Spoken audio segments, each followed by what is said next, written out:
Hello guys, it's Nardino TV again. So for tonight guys, actually matutulog na dapat ako no. Pero meron ako nakitang news na hindi ako mapakali, na hindi ko ma-discuss at maisama sa channel ko no. Talagang ito guys, hindi ko expected no. Kasi this is another changes guys para sa international student stream at sa PGWP. Hindi ko expected guys kasi kung maaalala nyo, kakatapos lang ng mga major changes eh. And patapos na yung year guys. So talagang hindi ko expected na meron pa palang pasabog ulit no. And this guys, mabibigat yung changes no. So yung mga past na changes, mabigat na yun guys eh. Yung pagkuha ng PGWP, yung MACAP and everything. Mabibigat na changes na yun guys. Pero yung nirelease ngayon for today guys, mas matitindi pa pala. Right? So, i-discuss lang natin guys ng mabilis and then share ko rin sa inyo yung mga links para din kung meron man ako ma-miss, i-check nyo lang doon sa website. But I will try to discuss yung mga major things na for me, malaki yung changes kung ikukumpara guys nung unang-una pa talaga, no? Yung mga unang times na rules nila sa student permit at sa PGWP. Kasi nanggaling din kami sa ganong pathway guys. So talagang masasabi ko guys na malaki na yung pinagbago no. Kaya din may mga post ako 'di ba na sabi ko hindi ko na talaga sa inyo i-advise na mag-take pa kayo ng international student pathway. So discuss lang natin guys. So ano ba yung mga changes ulit sa international students dito sa Canada? So yung unang changes is increased language requirements. International students will need to demonstrate a CLV 7 for university graduates and CLB for college graduates to apply for post-graduation work permit on or after November 1, 2024. Nung kami guys, wala pong IELTS, wala pong CELPIP, di ba? Pag kukuha ka ng PGWP. Sa ngayon guys, yung changes sa November 1, kung kayo ay mag-a-apply na for PGWP, yung mga nakapagtapos na ng school, kailangan nyo na guys kumuha ng either IELTS or CELPIP, di ba? And may band score guys, may requirements. Kapag nakapagtapos kayo sa university, kailangan nyo ng CLB 7. At kapag nakapagtapos na mo kayo sa college, kailangan nyo ng CLB 5. Mabigat yun guys. Ako mismo guys, iniiwasan ko ang IELTS. Right? Hindi po ako ganun kagalingan sa English katulad ng aking misis, no? Pero yun guys, medyo mabigat yan. Kasi una, ang pagkuha po ng IELTS, hindi kailangan yung mag-review guys at saka may bayad po yan. Diba? Check nyo lang yung price. Pero kung sa Philippine peso, I think mga nasa 14 to 15,000 pesos na po yan. That people that can speak the language are better equipped to succeed in Canadian society. This is a more stringent requirement that I think is very important if we are going to continue the successful story of integration of some of these people into Canadian. Ang next guys is yung PGWP eligibility based on level of study. For prospective students applying after November 1, post-graduation work permit eligibility will depend on the level of study. Ang pagkakaintindi ko dito guys is yung pag-apply nyo ng PGWP naka-base din dun sa pinag-aralan nyo. Right? For example, kung nakapagtapos kayo ng business management, pero dun sa province na yon hindi naman kailangan na mga business management graduates or walang available work para sa inyo based dun sa tinapos nyo, hindi kayo mabibigyan ng PGWP. So case to case guys. Mahirap yun. Hindi po katulad sa amin noon na kapag nakapagtapos ka ng 2 years, eligible ka agad for 3 years. Pag nakapagtapos ka ng 1 year na program, eligible ka for a 1 year PGWP. Pero ngayon guys, bukod sa IELTS or dun sa CLB 7 or 5, i-assess na rin guys kung yung tinapos nyo ba is makakatulong sa economy ng Canada or ng province kung nasan kayo. Okay? Next, PGWP dependent on field of study. Graduates from programs at public colleges will remain eligible if they graduate from a field of study related to an occupation in long-term shortage. This PGWP could be up to 3 years. So yun nga guys, so case to case, depende sa tinapos nyo. At kung talagang I think kung talagang in demand yung tinapos nyo, pwede kayong makakuha ng 3 years na PGWP. So, actually medyo parang kulang pa yung complete na details, right? So, pwede ba na kahit na hindi ganun kakailangan yung tinapos ko is makakuha lang ako ng 1 year?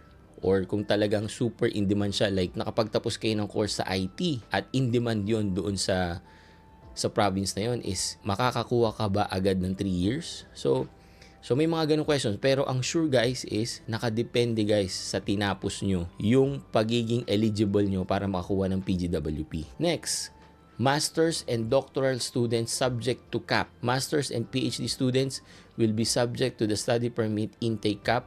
However, about 12% of the cap allocation will be reserved for these students. So guys, for 2025, ang target nila is 437,000 students, o yun yung mga permits na ibibigay nila for study permits. Actually, that is a 10% reduction from the 2024 na cap na 485,000. So ang ibig lang sabihin guys is yung masteral and doctorate na program, kasama na rin yan dun sa cap. Okay, next. PALS. For postgraduates, masters and doctoral students will now need a provincial attestation letter or territorial attestation letter. Ano ba yung PAL, guys? Right? Based dito, the PAL or the provincial attestation letter is a method by which province verified that the acceptance of a specific international student contributes to their respective allocation of international students. So bukod sa acceptance letter mo ng school guys, meron kang kailangang i-secure na letter, right, from the province na tinatanggap ka ng province, at ikaw bilang student, kapag nakapagtapos ka sa province na yon at yung course na yon is talaga makakatulong ka dun sa province kung nasan ka. So that's another layer of requirements. Okay, next. Reduce spousal open work permit eligibility. Guys, ito yung isang masakit right? Spousal open work permits will be reserved to the spouses and common law partners of students in doctoral programs and certain master's program, including those for professional programs and certain pilot programs. So guys, sinabi ko na din dun sa mga past ko na video guys na napaka-importante guys ng open work permit. Kung meron kayong spouse, mas maganda kung kumuha kayo ng student permit. Kasi guys, malaki ang chance na mag-open din yan ng doors para makakuha ng PNP si spouse. Depende dun sa work niya. At magiging way din para ma-PR. Like in our case guys, nag-aaral pa si Mrs. pero dahil naka-open work permit ako at dahil sa work ko, natanggap ako sa provincial nominee program. So, kahit hindi pa siya tapos, umaandar na guys yung processing namin for permanent residency. That's why hindi na namin kailangan mag-apply for PGWP. Kasi hindi pa tapos si Mrs. sa aral niya, na PR na kami guys. Right? Kaya sabi ko napaka-importante guys na meron kayong kasamang partner, asawa, spouse na naka-open work permit. Kasi guys, makakatulong yan ng malaki sa inyo para sa PR nyo rin. And then, si spouse nyo is magiging eligible lang for open work permit guys kapag nasa master's program kayo or PhD, at yung program nyo guys must be 16 months or plus, right? And also guys, hindi rin basta-basta mabibigyan ng open work permit. Depende guys, depende kung yung credential ng spouse is actually needed doon sa province kung nasan kayo. Let's say kung ang tinapos ni spouse is business management o yun yung kanyang work experience. Pero guys, on that specific province, hindi naman kailangan na mga ganung field. So, hindi pa rin siya mabibigyan ng open work permit. Okay, next. Spousal open work permit restriction, limiting work permit eligibility to spouses of foreign workers in management or professional occupations or in sectors with labor shortage. Yun nga guys. So, si spouse, hindi na siya basta-basta makakakuha ng open work permit. Right? Nakadepende guys kung ano yung sector na kailangan ng isang province kung nasan kayo. So, kung si spouse nyo, ang experience niya is IT, Pero doon sa province, hindi naman kailangan ng IT. Ang mas kailangan is farmers or whatever, di ba? So, hindi pa rin magiging eligible for open work permit si spouse. Hirap nun, guys. So, yun yung mga key changes, no?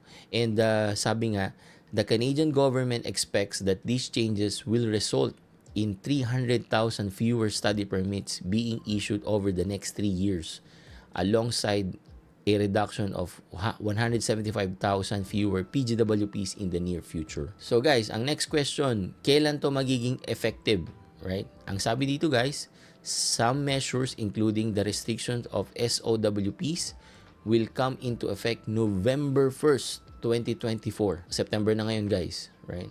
So in the next 2 months. Other measures will be introduced over the next few months. So yun nga guys, no? Kasi nga sabi ko nga kanina, parang may mga hindi pa malinaw.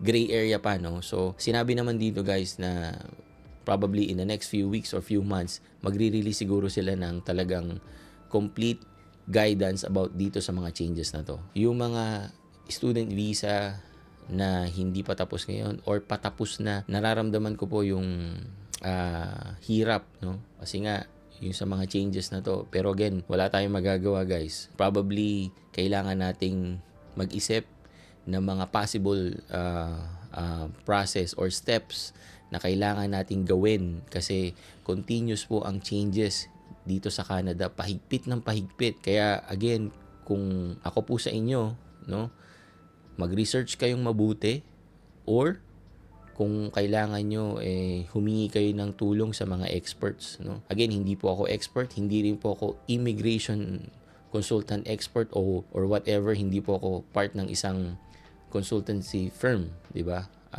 Sineshare ko lang po kung ano yung mga nakikita kong news dito sa Canada, no? So, I highly suggest guys na with all these changes, kung kayo ay nasa student stream or student pathway, I highly suggest na mag-consult kayo sa mga expert para talagang baka kasi guys, meron naman palang ibang way na pwede nyong i-take para mas mapadali yung inyong process or meron pang ibang stream na mas applicable sa inyo. Depende po sa inyong profile. Ayun pa pala guys, no? Hindi ko kasi nakita, no, at hindi nabanggit kung kasama ba yung mga student before this announcement or yung mga incoming lang na student. But again, as per my understanding, I think pangkalahatan eh. But correct me if I'm wrong, right? Guys, kasi sa akin naman, nag-base lang talaga ako dun sa news, right? So, yun lang guys. This is another sad news. But again, let's just keep moving forward. Ask for help, right? And I hope na makuha nyo guys kung ano yung target nyo dito sa Canada, no? Let's just pray and keep moving forward. Thank you again guys for watching and see you again on my next video. Peace. The temporary foreign worker program is an accordion. It's meant to flex with the economy. When we have a high number of vacancies, we can bring in more people. And as the economy tightens, we close the accordion and we make it harder for people to come in because Mark and I and our government want those jobs to go to Canadians.